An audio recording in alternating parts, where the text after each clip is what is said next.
Hello, my name is Lily, and I'm 30 years old. I met Daniel 3 years ago, and everything about him seemed perfect. He was charming, attentive, and made me feel like I was the center of his world. But little did I know, behind his smile was a side of him I would never expect. It all started one evening when I went to a bar with some friends to unwind. The place was packed and the music was loud, but I was having a great time. As I looked around, I noticed a man sitting alone at the bar. He was tall, with dark hair and a confident smile. He kept glancing in my direction, but didn't approach. I didn't think much of it, but when I went to the restroom, I bumped into him in the hallway. "Hey," he said, smiling. "I saw you from across the room. Can I buy you a drink?" We started talking, and I found myself laughing easily. His conversation was smooth, and I liked the way he made me feel special. By the end of the night, he asked for my number. I hesitated for a moment, but gave it to him. 2 days later, I got a message from an unknown number. "Hey, it's Daniel from the bar. You looked amazing, and I wanted to see if we could get to know each other better." We started texting, and he was sweet and kind. He told me I was different from other women and that I was special.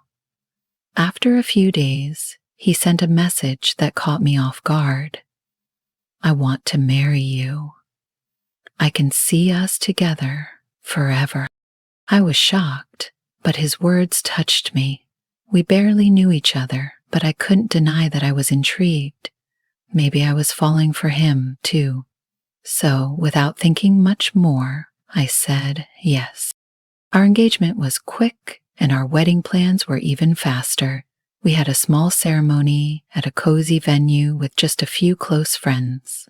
I wore a simple white dress, and Daniel looked handsome in his suit. He smiled at me in a way that made me believe I had found my soulmate. The first few months of our marriage were blissful. He was thoughtful, always surprising me with little gifts and sweet gestures. I felt so lucky to have him. But soon, I started noticing changes in his behavior. He became distant, and things didn't feel as perfect as they once had. It started with small things. He was spending more time at work, coming home later than usual. He began to be more protective of his phone, and when I asked him about it, he quickly brushed it off. "It's just work stuff," he would say. One evening, I couldn't help myself. I picked up his phone when he left the room, hoping to find nothing, but when I opened it, I found messages from another woman. She called him my love and babe. My heart sank. The worst part, she wasn't even someone new. She was a woman I had met at a party a few months before. I didn't think much of her at the time, but now I realized she and Daniel had been seeing each other behind my back. They had been texting for months, even after our wedding. I was furious. He had promised me he would be faithful. I confronted him when he came home. "Who is this woman?" I demanded, showing him the messages. He looked shocked at first, then guilty. "I'm sorry, Lily. I didn't mean for it to go this far," he said, his voice shaking. "She's just someone I knew before. It didn't mean anything." "You lied to me," I screamed. "You made promises to me and now I find this? What else have you been hiding?" He begged for my forgiveness, saying it would never happen again. I was torn. I loved him, but the trust had been shattered. After crying all night, I decided to give him a second chance, for the sake of our marriage and the life we had built. But the second chance didn't last long. His behavior only got worse. He started coming home even later, and he would make excuses for why he couldn't spend time with me. His phone was always on silent, and he was overly protective of it.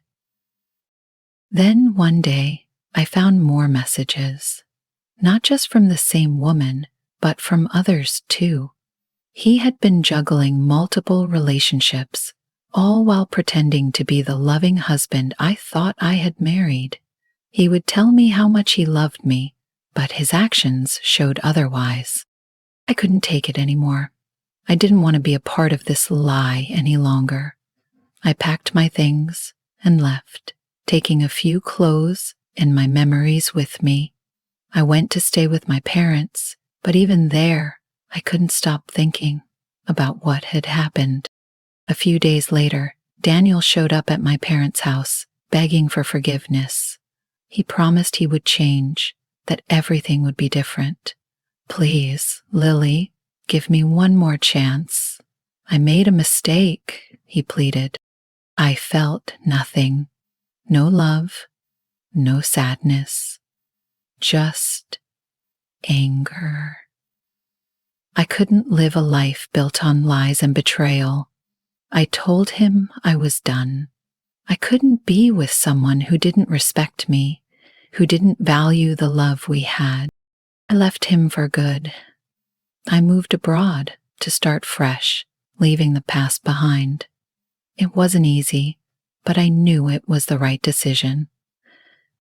I don't regret it. I've learned to trust myself again and focus on my future.